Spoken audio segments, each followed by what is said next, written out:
दोस्तों Himachal Pradesh forest guard 2016 का question paper अब हम डिस्कस करने वाले हैं। 2013 का ऑलरेडी डिस्कस कर चुके हैं और काफ़ी सारी क्लासेस हम डिस्कस कर चुके हैं। अगर आप हमारे रेगुलर व्यूअर्स हैं तो आपको ये पता भी होगा भलीभांति प्लेलिस्ट बनी हुई है फॉरेस्ट गार्ड 2021 के लिए, तो उसको ज़रूर फॉलो करिए। तो अब 2016 का क्वेश्चन पेपर सोल्व कर लेते हैं। पहला क्वेश्चन है, बच्चों में प्रोटीन की न्यूनता के कारण यानी डेफिशिएंसी होती है प्रोटीन की जब चिल्ड्रन होते हैं तो एक डिसीज़ जो है यह हमें देखने को मिलती है, एक रोग उत्पन्न होता है, उसका नाम क्या है? तो बच्चों में प्रोटीन की न्यूनता के कारण जो रोग होता है उसको दोस्तों मेरामस कहते हैं। तो ए ऑप्शन सही होगा।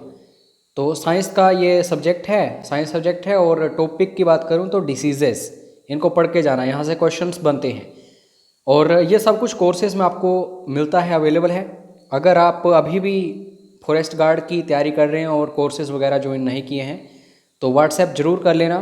अगर टेस्ट सीरीज़ परचेज़ करना चाहते हैं, सिंपली आपके पास बहुत सारा मटेरियल पड़ा है, आपने अच्छी तैयारी कर ली है और अब खुद को चेक करना है, तो टेस्ट सीरीज़ ज़रूर ज्वाइन करना।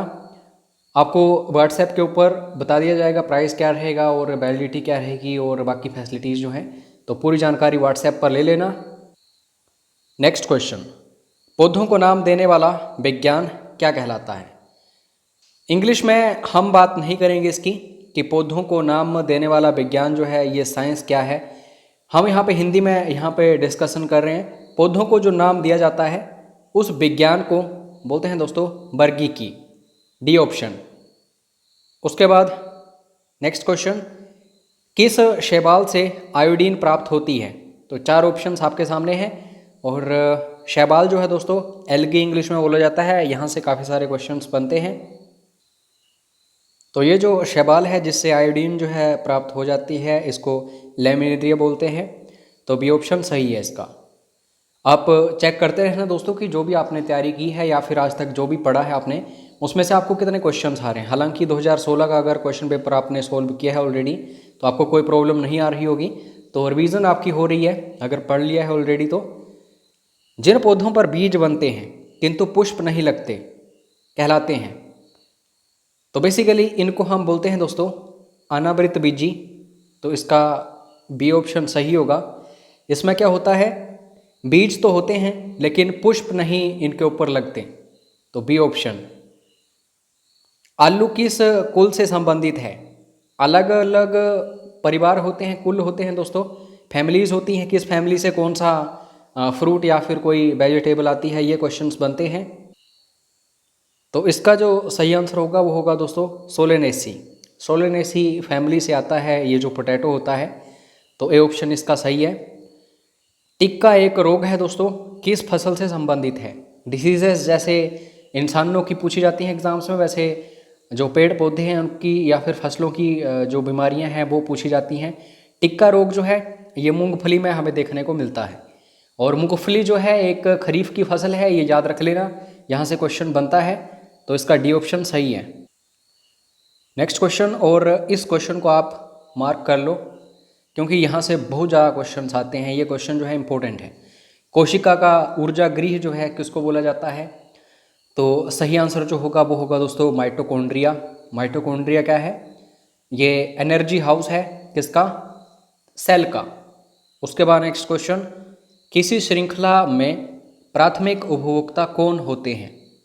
तो प्राथमिक उपभोक्ता कौन होते हैं?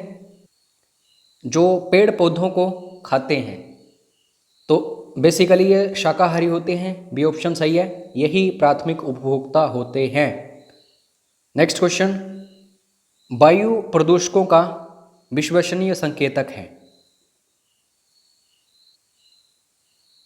तो यह है दोस्तों लाइकेन्स तथा मास। बेसिकली लाइकेन्स क्या होते हैं, सपोज करो कि कोई भी एरिया है पर्टिकुलर, वहाँ पे जो हवा है अगर वो अशुद्ध है, जैसे दिल्ली की बात करूँ, अगर दिल्ली में लाइकेन्स हम लेके जाएंगे तो एक इंडिकेशन देगा लाइकेन जो है कि यहाँ की हवा अच्छी नहीं है। तो वायु प्रदूषण में ये एक इंडेक्शन का काम करती है, यहाँ पे इंडिकेशन हमें देखने को मिलती है लाइकेन्स के थ्रू, तो यहाँ पे सी ऑप्शन सही है। यहाँ पे दोस्तों दो नाम दिए गए हैं, एक सरताज है और एक हिम 123, तो किस प्रमुख फसल की ये किस्में हैं? तो सही आंसर जो होगा वो होगा मक्की। मक्की की फसलें जो फसल होती है नॉर्मली, तो सरताज और हिम 123 ये मक्की की ही फसलें हैं, मेज़। और मक्की जो है दोस्तों एक खरीफ की फसल है, यह क्वेश्चन आता है। और ये क्वेश्चन तो इम्पोर्टेंट है ही बहुत ज़्यादा। चिपको आंदोलन मूल रूप से किसके विरुद्ध था? तो यहाँ पे 4 ऑप्शंस आपके सामने हैं और यहाँ पे सी ऑप्शन जो है, सी ऑप्शन में वन कटाई यहाँ पे दिया गया है, यही चिपको आंदोलन से संबंधित है। सुंदर बहुगुणा वगैरह का संबंध किस आंदोलन से है, यह क्वेश्चन आ जाता है, तो चिपको आंदोलन आपको याद रखना है। उसके बाद ट्रेकोमा एक बीमारी है, इसका संबंध किससे है? ये कहाँ पे हमें ट्रेकोमा बीमारी जो है देखने को मिलती है? तो ये हमें आंखों में देखने को मिलती है दोस्तों, सी ऑप्शन इसका सही होगा। ट्रेकोमा बीमारी जो है आंखों से संबंधित है।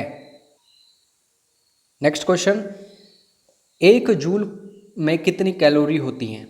अच्छा, कमेंट करके ये बताना जूल जो है ये किसकी एसआई यूनिट होती है, क्योंकि ये क्वेश्चन पक्का होता है एसआई यूनिट से। तो बताना कमेंट करके जूल जो है किसकी एसआई यूनिट है, किसकी इकाई है। और 1 जूल जो है कितनी कैलोरीज के बराबर होता है? तो ये 0.24 कैलोरीज के बराबर होता है, इसका ए ऑप्शन सही है। सिस्मोग्राफ डैश का पता लगाने के लिए उपयोगी है? दोस्तों जब अर्थक्वेक आता है, भूकंप आता है, तो सिस्मोग्राफ जो है उससे हमें पता चलता है कि भूकंप की कितनी तीव्रता थी। तो बेसिकली भूकंप जो है डी ऑप्शन इसका सही होगा, सिस्मोग्राफ सही है। बिना शल्य चिकित्सा के पथरी का इलाज किया जाता है। यहाँ पे बोला जा रहा है कि जब पथरी होती है तो ऑपरेशन वगैरह हम ना करें, उसके लिए इलाज जो है उसका प्रकार कौन सा है? तो इसको लेसर इलाज हम बोलते हैं। लेसर द्वारा इसका जो इलाज होता है, शल्य चिकित्सा के बिना ही पथरी का इलाज, स्टोन, ठीक है। तो यहाँ पे सी ऑप्शन इसका सही। रेडियोस्क्रियो पदार्थ, रेडियो एक्टिव सब्सटेंस उत्सर्जित करता है। तो यहाँ पे क्या चीज़ हमें देखने को मिलती है, क्या निकलता है रेडियो एक्टिव सब्सटेंसेस जो होते हैं उनसे? तो अल्फा रेज निकलती हैं, बीटा रेज निकलती हैं, गामा रेज निकलती हैं। तो ये तीनों निकलती हैं, डी ऑप्शन इसका सही होगा। मुक्त रूप से लटकी चुंबकीय सुई का अक्ष भौगोलिक अक्ष के साथ कोण बनाता है।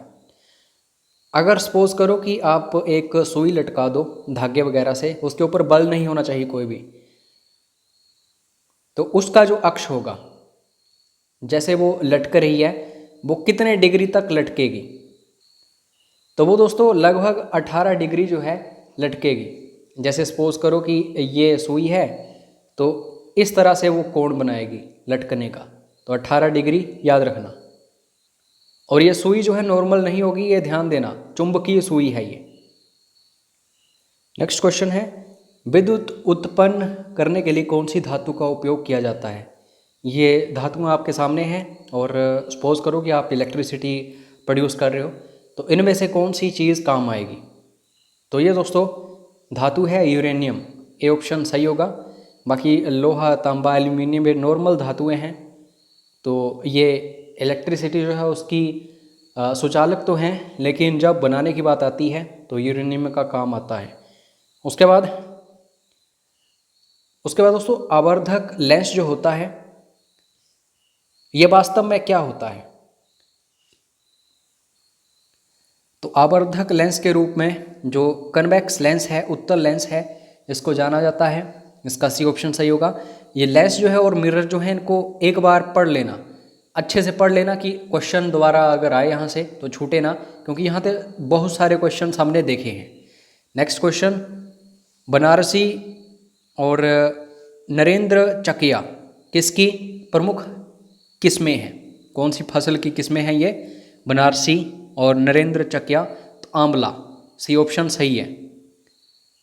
तो आज के इस वीडियो में हम 20 तक डिस्कस कर लेते हैं और पिछले जो 5 से 10 सालों के क्वेश्चन पेपर्स हैं अगर ये भी चाहिए आपको, टेस्ट सीरीज़ भी चाहिए और स्टडी मटेरियल भी चाहिए, तो व्हाट्सएप कर लेना, कोर्स वगैरह ज्वाइन कर लेना।